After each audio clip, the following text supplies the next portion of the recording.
Թվում է իմպուլսիվ բաներով շատ աչքի ընկել ու ես իրար վրա գրել է, հետո էլ այդ Արադե միջամտի բան, այդ իր լեքսիկոնը բերում է մեզ այն մտքի, որ ինքը իմպուլսիվ է, իսկ իմպուլսիվությունը գալիս է վախերից, դա միանշանակ է։ Հիմա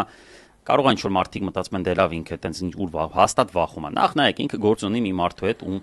անձնական կապիտալը համադրելի է երկրի բյուջեի հետ։ Երկրորդը գործ ունի մարդու հետ, որը տասնյակ հազարավոր մարդկանց արել է բարեգործություն այդ մարդկանց համար, հա, ու շատ դժվար է դա ուրանալ։ Ես հասկանում եմ, որ ամեն ինչն է ուրացվում, բայց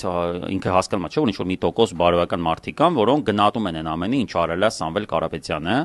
ու երբ դու գործ ունես նման մարդու հետ, մի հատ էլ նման մարդ, որը հայ-ռուսական հարաբերություններում մեծ դեր ու նշանակություն ունի, ու մի հատ էլ այս գրուզը վրան կա, որ ինքը всё-таки եկեղեցու դեմ է գնում, այդ հեշտ բան չէ ամեն ինչ, էլի։ Ես պատկերացնում եմ Նիկոլը իրականում այս լավ օրեր չի ապրում։